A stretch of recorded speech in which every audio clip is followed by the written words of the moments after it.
Welcome to Pete and Hannah's Watch List. I'm your host, Pete Mitchell. I'm here with my great co-host, Hannah. Hello, people. Hannah, we're here today for AFI Top 100, the 10-year revisited. But before we begin, let us tell the viewers and the listeners what they should do. Pretty please leave a like and subscribe to the channels. Leave a comment down below any of your feedback and your favourite AFI Top 100. Maybe your own list. Hit the notification button and you'll get great content like this one.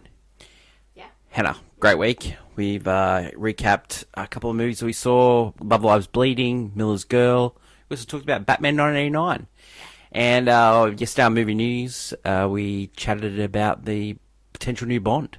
Yeah. So, yeah. And we've got some great movies coming up. Next week, we're seeing Wicked Little Lies. Yep. And we're also Ghostbusters. And I'm also seeing Immaculate. So it should be a great week on the channel next week. But today, Hannah, we're here for the AFI Top 100. And it's movie number 84, Easy Rider. It's up 4 spots.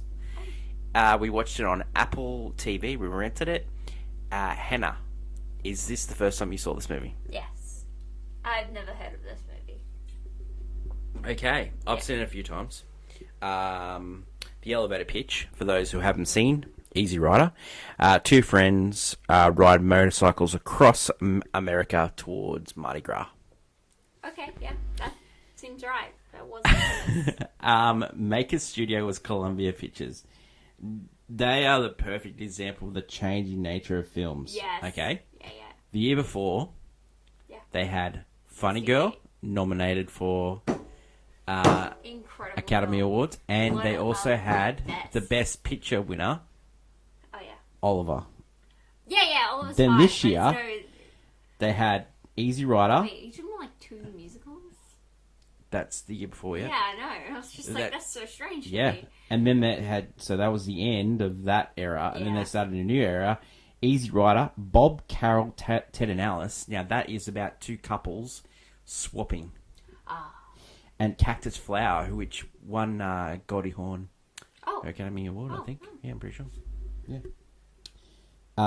Okay, so the story behind this movie. Now, Peter Fonda is the son of Henry Fonda. Yes, I think. And he'd been in a few movies, and then he came up with this idea of bike riders are going cross country. Yeah. And then he talked to Dennis Hopper about it. And then Dennis Hopper and him sort of came up with a 12-page outline. Went to famous screenwriter Southern, and he said, "Mate, I'm your man. I'll have a look at this script. I can fix it. I can put it all together for you." Yeah. He had written Dr. Strangelove, which was a famous movie from Stanley Kubrick. I have heard and so then Hopper and Peter Fonda got the money together for the movie, brought some producers on, they helped produce. Budget was $360,000. And they end up making $60 million. Oh, yeah. So very successful film. Wow, yeah. The budget, they continue to say it was 360, but after they put all the music in, because they put a lot of songs in this movie, it actually cost $1.3 million, because that's how many songs are in this movie. Yeah, I know. I figured. Now, this is a really important point, because up until this movie, and around this movie, movies had always had songs written for them. For them. Oh, this is like one of the first. soundtrack. Yes, this is one of the first times they put music in. Okay. Yeah, that makes. So this is one of Hopper's ideas. They're an ideas man, you say. So this movie, along with like Bonnie and Clyde and movies around this time, they ushered in the new cinema. I can tell. Now, like, because these filmmakers were given their head, given low budgets, and being so successful, this ushered in a time where all these directors were given all these French Ford Coppola, all these. This went all the way through to 1978, and then the big studios were bought out by big conglomerates. One film director, which we'll talk about later, he got given his head and it sort of ended up terribly, but we won't talk about that this episode, but it's a future episode. Stay tuned. So Dennis Hopper was trying to get money for this film. So he went to a reclusive supermarket tycoon, Huntington Hartford, to finance the film. Hartford replied that he would give him the money on the condition that he would levitate.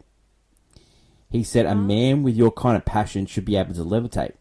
So Hopper was dumbfounded. He was there for a few seconds and he thought he was going to start levitating.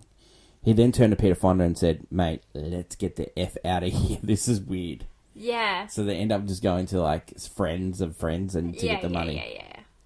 So Terry Southern was the guy that helped them write this.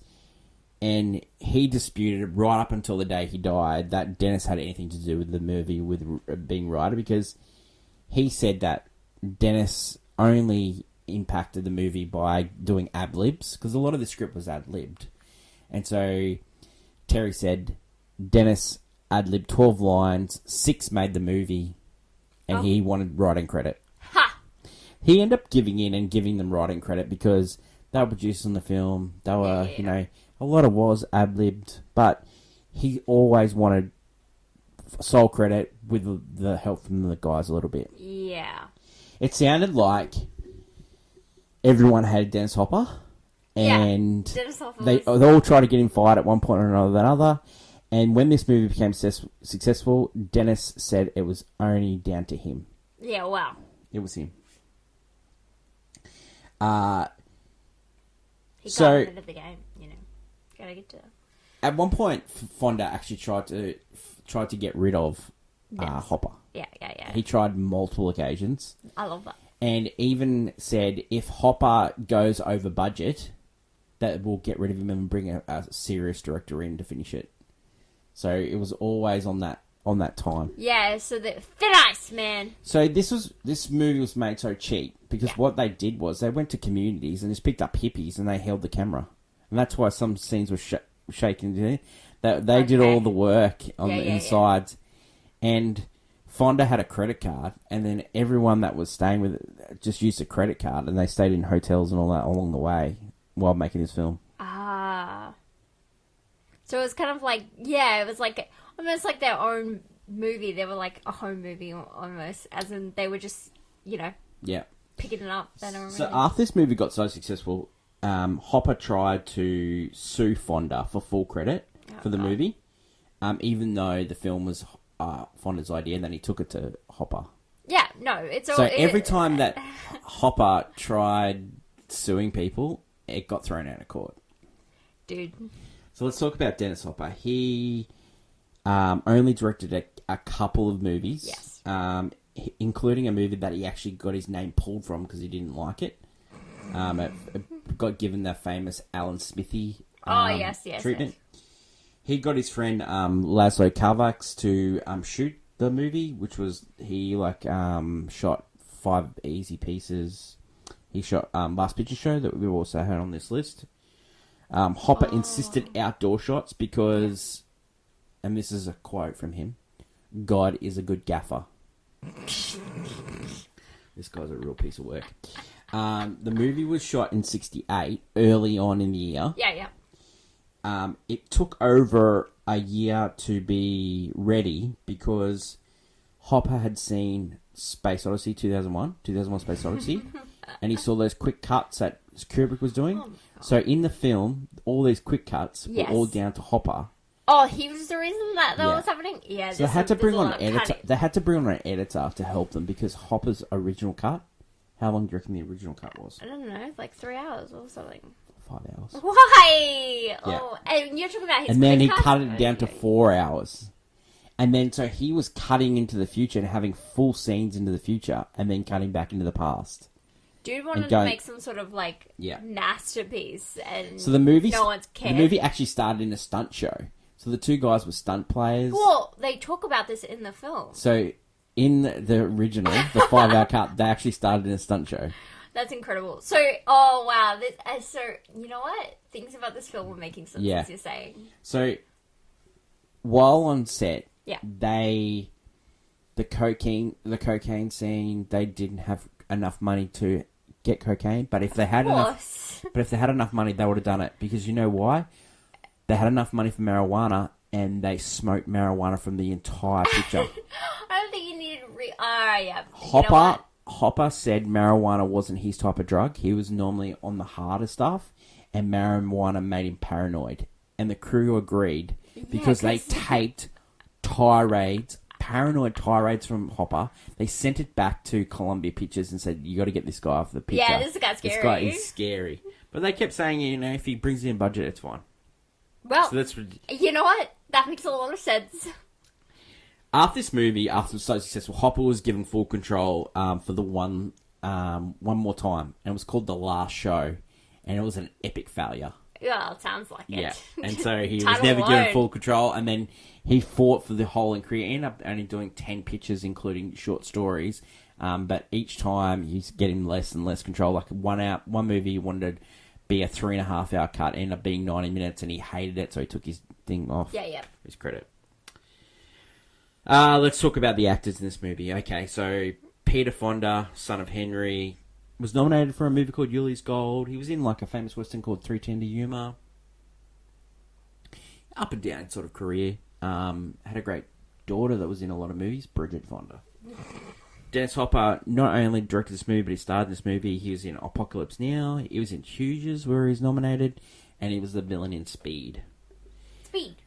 But let's talk about the guy that I really loved in this movie, Jack Nicholson. Oh, my dude. He was 32 years old. He had been in tons of TV, tons of movies, but this movie, it was his big break. He got nominated for an Academy Award, but he wasn't the first pick for this movie, Hen.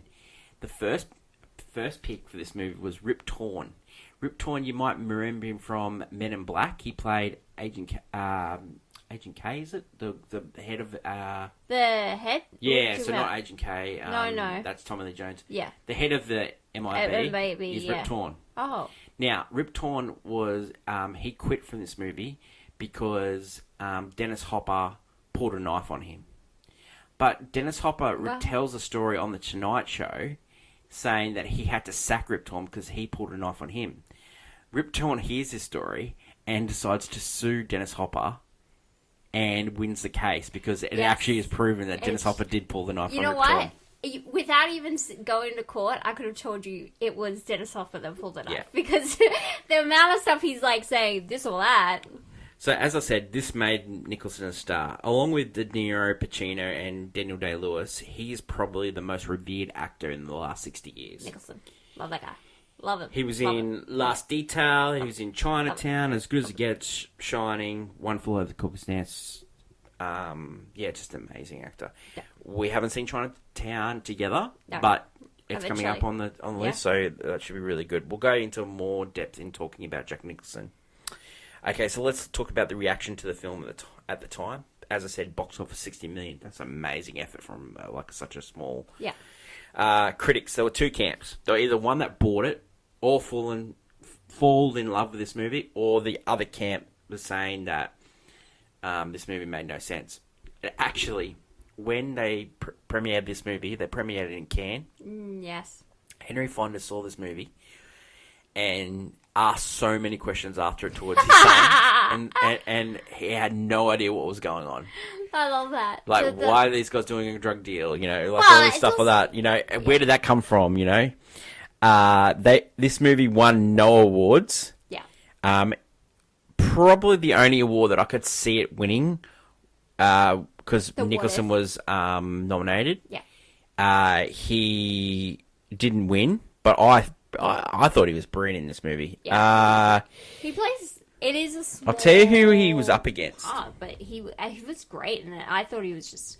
I was just like seeing him... I've only seen older Nicholson, so seeing young Nicholson was a bit of a shock to me. I was like, that's and the way he talked as well. Oh, he has like this southern twang accent because they're in close to New Orleans, and so and it's just, I love that guy. He's through and through. He's just really putting on, and there's a whole scene of them with their hysteria, and I find that Dennis Hopper. So he was up against Gig Young, who won for They Shoot Horses, Don't They, which is a great Sidney Pollack movie. Up against Rupert Gross, Elliot Gould for Bob Carroll, and Ted and Alice, and Anthony Quayle for Anne of 1,000 Days. So he probably should have won. What a legend. So we'll we'll go into more with it for him. Yeah, another time. I've seen that. Don't shoot horses. Know that. That is a frightful film. That is a frightful film. It's not on the list. So I'm going to tell you about it. So, yeah, there was this competition, dancing competition. Yes. And the last people standing got money, and it was in the Depression time, so they were like, they were like dancing till they absolutely dropped dead. Oh no, I like this film. Yeah, No, directed by Celie Pollock, who was in Eyes Wide Shut. He played the Doctor. Okay, then you just had to go and make a negative mark, didn't you? This is a great Oscar year too. So 70s. Yeah. Midnight Cowboy won for Best Picture, and Butch Cassidy and the Sundance Kid was also nominated for Best Picture. This was nominated for Best Picture, so we're going to do both those movies on the AFI Top 100 list. Yeah. Okay, so reaction to the film recently. Rotten Tomatoes, 84%. Letterboxd, 3.7. Pretty low. IMDb, 7.2. Anything written about it? Okay, so they made a sequel to this movie in 2012. How? It was more about the Wyatt family than about the movie itself. And there's a possible remake to this, and Michael B. Jordan has been talked about it. Oh, so, yeah. Interesting. Every Thursday on Movie News, we do a segment called Clickbait for our hottest hot take. Mm-hmm. I'll do... You go? I'll go. Yeah, I'll go. This movie would be probably one of the worst movies in the history of mankind without Jack Nicholson. He saves this movie. He comes in for 17 minutes, and he is just like, he's throwing a heater. Yeah. From the first time you see him in the jail cell to when you don't see him anymore, he is brilliant in this movie. I will 100% agree with you. Because the film itself, when you've told me that it's been cut... They don't even act, the other two. Dennis Hopper is... They're not doing anything. Yeah. It's not until they meet Jack Nicholson does someone add something different to the dynamic. Mate, Terry Southern shouldn't ask for credit for this movie because there's no dialogue in this. There's just long periods of no dialogue. But then when Jack Nicholson comes in, mate, there's dialogue deluxe. I would have liked to see what Terry Southern's script was because he stuck to it faithfully, Jack Nicholson. But the other two, they weren't. They were just, mate. Riding motorcycles. Please put good song.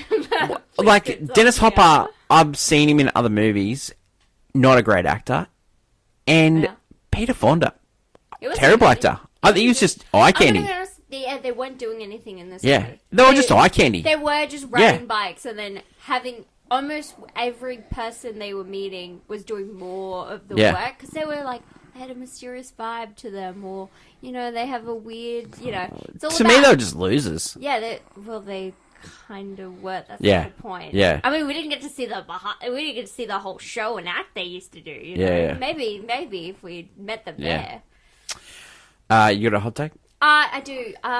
This movie is like, is one like if you did it a certain way is like one step from being like the horrors of America kind of movie. Like this movie is like you have two guys who are just they're riding along, like they're trying to get to New Orleans for Mardi Gras, fun vibes, and they look a little bit different, dress a little bit different, so people act completely abhorrently to them. I think it's like a prequel to like the Texas Chainsaw Massacre. Yeah, I know, because they go to different places and like they meet this creepy farmer dude. Yeah. They meet this hippies and that are living off the land. They meet Jack Nicholson in a jail cell. Like they meet. Well, he's an ACLU lawyer as well. I know, but he's also like heavy drunk and and then they go through it is like the horror, like this is why I'm like America's a little bit scary. Like this is kind of why, because if you go into like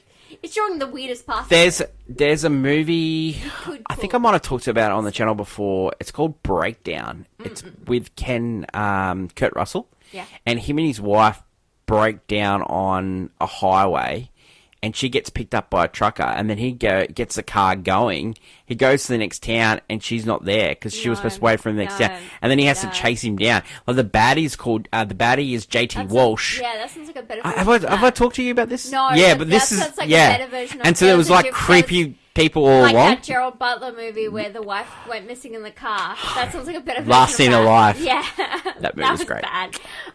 No, but yeah, horrible. And also, even though this was 69, nice, right? But this, it's weird that it gives such. It is like 70s vibes. This movie because it deals like hippies, how they dress. It's just funny the how, like, in style. 69 Oscars, Oliver wins, and then in 70 Oscars, this is out, Midnight Cowboy's out. Yeah, Midnight Cowboy wins, right? Yeah. And we're going to go into that with the AFI Top 100. It's about a male prostitute and his pimp. Yeah, like this is like. Like, we turned really quickly, didn't we? Yeah, the 70s are like, we're getting into something. Yeah. 69, this is the year, Yeah. Great hot take. Don't forget, every Thursday, clickbait on Movie News. Let's go to Pete and Hannah's review, and we'll start with the scene breakdown. Yeah. Okay, so the movie starts in Mexico. It's a drug deal. They've transported the cash, and then they got the cocaine into the tank. Yeah, and they brought it back to the airport. The drug dealer hen. Yeah. That guy is Phil Spector. He was a famous music producer that killed his wife. Cool. The movie is not about that. So, in real life. So, yeah, I know. So, remember that in Anchorman 2 where... oh my god, Phil Spector, he's one of the lady killers. Yes. Got you now. I got you. You should wear jackets. You should get matching matching jackets. Call yourself the lady killers. Yeah. We call ourselves the lady killers. So they put the money in the fuel tanks and they ride away. Fonda has a modified chopper because he was an experienced rider. He actually rode around for 2 weeks in LA. Got pulled over a couple of times just to wearing his jacket, wearing the cut, so it looked like he'd been driving a bit. Hopper, not so much. So they go through and they're riding, and we get Born to Be Wild played while the credits are going. Yeah. And then we get, like, constant quick cuts. And this is Hopper's idea. Like, it just... Now, I've noticed. You might notice that the quick cuts were actually scenes from the future. Yeah, clips. It was like clipping... Clips to the end. Yeah, it was clips of, like... It was so random, too. Yeah. And it would just happen, and, like nowadays, like people love to rush things, but man, we don't need to do it here. So they first see that you first see like the sort of alternative view on America, where they try and stop to get a room, but they're turned away. Yeah. So then they go into the campfire and they're laughing and carrying on at the campfire. This is the first time we get to see them smoking real weed. And all these scenes are ad-lib because they can't remember the script. They're so high. Yep, they're so high. Yep. That's the vibe, So then they get a flat tire. They go to this barn. They get invited to lunch, and it's just a weird lunch with like it's just Mexican family with an English father who's an American, Catholic, and then this is like the first bit, like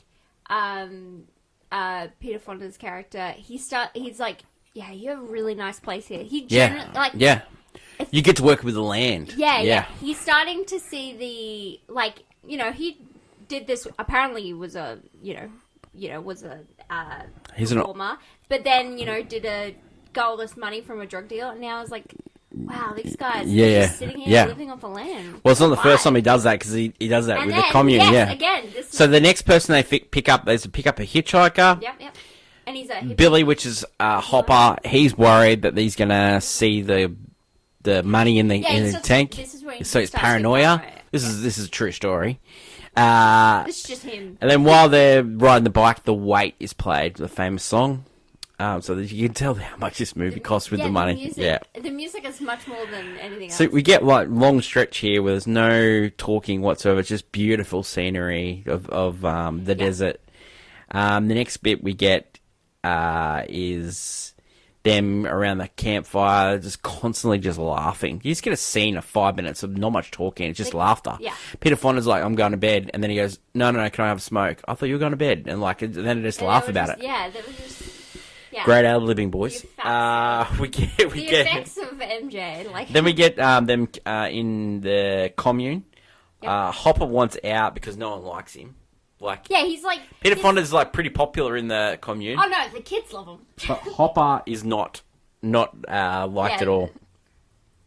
So there's a swimming bit, and you can tell that there's something wrong with Peter Fonda because you can only see his legs, and then he gets filmed later because he was separately from the other three. It said that in the research that I did that he was sick that day, but not showing up. I'm pretty sure that it was because of one of his falling outs with Hopper. So because Hopper was being an idiot. The girls in that scene, they couldn't believe how much those guys hated each other, and everyone hated each other, and the set was like absolutely toxic. They said. Yeah. We get finally they get the hippies trying to convince Fonda to stay, not Hopper, and giving him LSD, and he like he's gonna go. He's like, I've got to do this, but like I don't know, this seems like my vibe. So then they leave, and then they're riding a bike in a parade. Yeah, which they were just messing around. It was a dick move. They've like gone to different places and people have shown them, and now they're thinking, I'm gonna hoon around in this. So they get arrested, and it's for participating in an unauthorized parade. Then they're introduced to Jack Nicholson, who Hopper finds a problem with Jack Nicholson straight away. Oh yeah, like classic Hopper. But then Nicholson uses a great line of oh my god, Yul Brynner. This made me laugh so hard. I cannot believe, because he was trying to say like how like the systems work. Yeah. How you get in jail in these like backwatered towns and stuff. Yeah. It sounds like it's a death sentence. Yeah. Anyway, he was like, "Oh, you get shaved," but he didn't say you get shaved. They Yul Brynner people. Yeah. That's so funny. And he also said, you'd probably be okay if you killed somebody that's non-white. Yeah. It was like, it was just like all these worse but truths of what's happening in America. So he was arrested for drunk and disorderly, and then like the cops are bringing him because he's like a lawyer for ACLU. And like you got to remember at the time, like we're getting 69, they're filming in 68. A couple of months later, both Kennedy and Martin Luther King are shot this year. So this is what people are. We've already had President Kennedy shot in the South.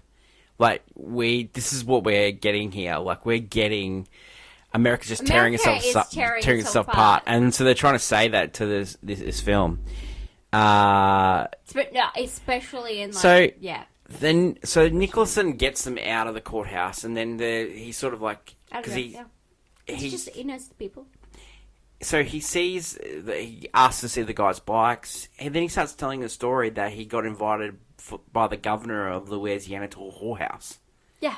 And so he shows them the car that just gets invited to this whorehouse. Dude, he wanted a ride. Yeah. That's what he was going for. And so he gets on a ride, and they're having a great time. Like, he's wearing a helmet that's a football helmet from his old football days at Michigan. So then they get back around the fire. They're drinking, and Nicholson's making some weird sounds when, he drinks and stuff like that. He gets given grass for the first time. He says, "Oh, won't that lead to harder stuff?" And, it's just to smoke it. Yeah. They teach him how to do it. And then you get Nicholson with a great speech about UFOs. Yes. And then it wings Hopper out. He was, full on just... he's giving, articulate speeches, Nicholson. And the crew are just amazed that he's sticking to the speech because the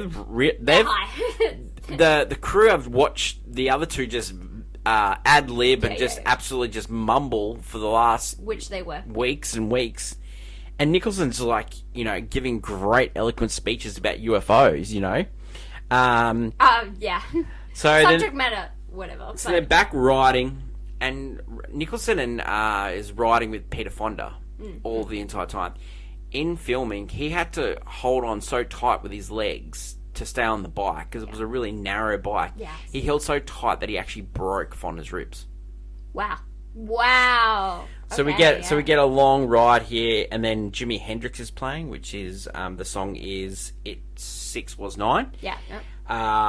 And then we get the diner scene where people, like the girls, are loving their sort of interaction. This is just before New Orleans. Like this Yeah. they're just on the outskirts of town. And then you get The girls love it. the But sheriff and sheriff the like and some of the townspeople. other townspeople are in there, and they're like, So they decide to leave before they get in any trouble. they think they're Yeah. not, they're good. So people. Nicholson gives a speech around the campfire how he says these people talk about individual freedoms, They but don't when have they freedom. see someone Yeah. that is actually living free, it scares them. And you guys with your hair and the way you're living scares the absolute.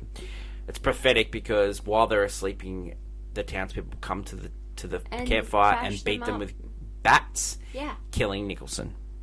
Crazy. Bat killed. would that- Are you saying a bat killed Nicholson? Yeah. Nice. Sorry, that's in poor taste. But that's twice. What were you shocked when this happened?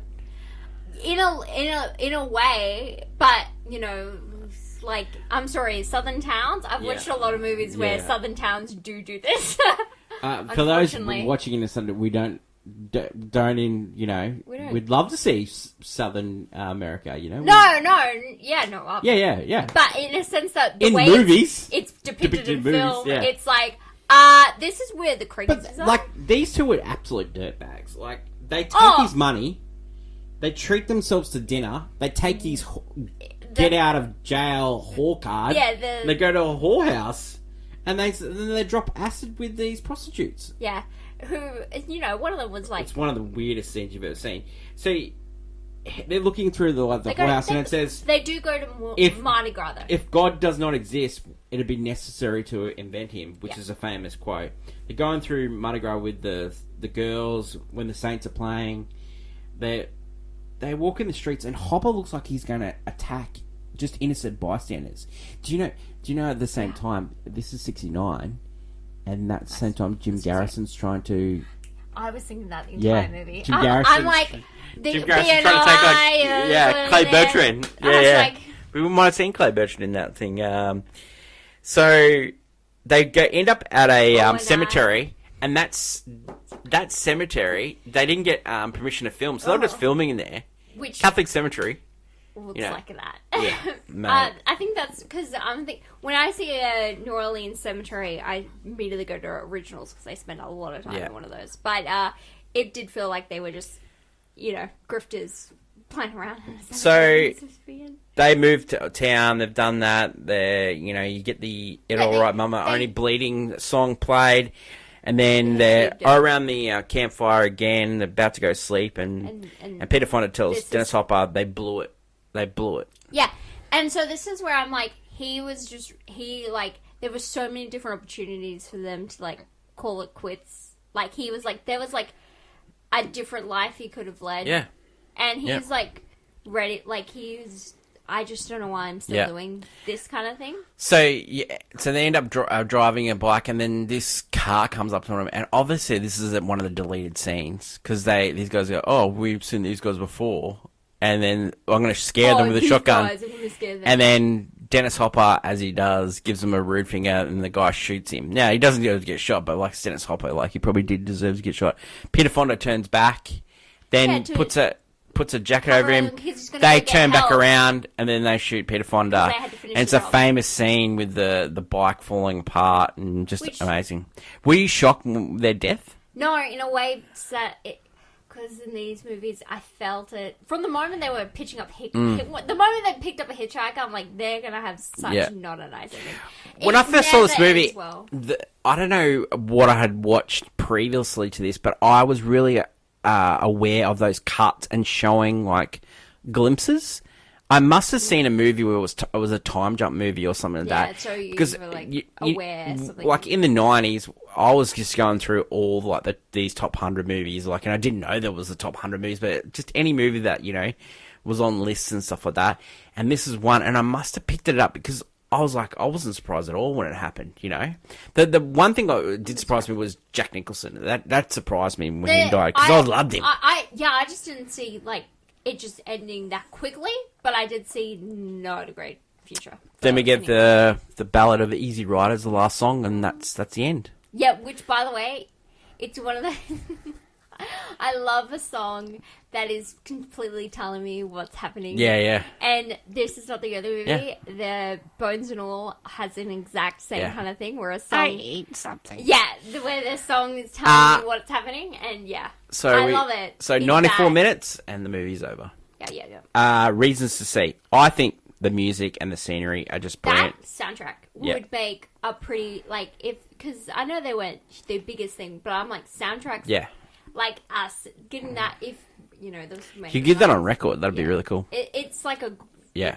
Yeah, it really is an Easy Rider mix. Like, The reasons not to see this, the best part of the movie only is in it for 17 minutes. yeah, no, because he Nicholson. injected some life Yeah. into this because there was Well, nothing and happening. competent acting as well. Yeah, but I meant life. Well, he was injecting everything. Does this movie deserve to be on the list? It's a weird it's a weird say. I don't think it does. No, there's some better movies out there. Unless you're trying to say this movie was like a sparking point, but you're saying Midnight Cowboy and Butch Cassidy. You're talking about movies that Same year. Same year. Yeah. So we're talking about, and they're also on this list. So I feel like Easy Rider doesn't really need to be here. It's not saying anything. It's not. It's saying that people are mean to outsiders. No crap. America. Yeah. America. Like, and you're two white guys, mate. Like, come on. Yeah, like, but seriously. they look different Oh my because they've god. got long hair. Try a whole race of people at that time were getting absolutely persecuted. Jesus, man. Yo, it's just Privileged white guys. I don't think it deserves some list. I don't think- yeah, as pack- a white man yourself. Yeah, popcorn kettle. I don't think it deserves to be higher. I don't. I wouldn't buy it on Blu-ray. I would actually buy the record. I would really. I love the soundtrack. I love that I Jimi know, Hendrix I song. feel- I love the weight. I just love that song. It it's is- so good. The soundtrack. I don't care. I've seen it multiple times. If that's the last time I see that movie, I'll be okay with it. Yeah, I didn't like it. It didn't offend me or anything. I just. And big one, rating for this movie. What are you going to give it? I don't know. Probably. I don't know. It's not unwatchable. So I would be like, and I played on my phone. Perfect. It's not unwatchable. Exactly what I wrote down. I played on my phone. 2 stars. With Jack Nicholson, 3 stars. Without. Oh, mate, seriously. Without it, I fell asleep. I can see why people hated Dennis Hopper. I don't like him. Dude, I didn't like him the moment. Yeah. I'm like, Yeah. he's just not giving I me hated, vibes. like, every movie was like, in Hughes, he played a drunk. I hated him in that movie. Yeah. And high. in Speed, it killed Jeff Daniels. Spoiler alert. Yeah. Whoopsies. Yeah. Whoopsies. That is it for AFI Top 100. Yeah, We visited Easy Rider. It's- Probably offended a few people. This is one of the film bros' favourite movies. and- Really? yeah, I've never heard of this one. Nah, it's a I've popular movie. never heard of it. When I think of bike It's riding... a boys' movie. Nah, it's a boys' When I movie. think of bike... You know what movie comes to me when I think of bike Wild riding? Hogs. Yes! I knew you were going to say it. I knew you were I going don't to say know it. why! And I just gave you joy there with Wild Hogs. I'm going to bring you some nightmarish news next week. What? Movie number 83, What? Titanic. Oh, no. I'm going down with the Disney shit boys. Plus. If for those who have never seen the movie, Hannah hasn't. I've never seen we it. get to watch it on Disney Plus, the James Cameron film. Oh, so I never wanted to. that Can is we it. just watch the only James Cameron movie I like, which is True Lies, and call it a day? leave Yes, feedback, we'll do good that. or bad, and I've we'll swapped out Titanic and with we'll True read Lies. the best ones on the show. I'd rather the bridge is out than the boat is out. Thank you very much. Thank you to my lovely co-host Hannah. Yeah. I'm really looking forward to watching Titanic next So week. good. 3 Good hours. luck. That's 3 hours? A special I'm never- Easter edition of AFI Top 100. I'm never getting it back. I think it's Way longer of than the 3 hours, water. actually. It's like the way of the water. We get to see Kate Winslet. Thank you. That's not a positive. Thank you to Hannah. I'm Pete. Until next week, long Oh, Billy Zane. live cinema. We can talk about the Phantom. Long live cinema. Bye for now. Bye.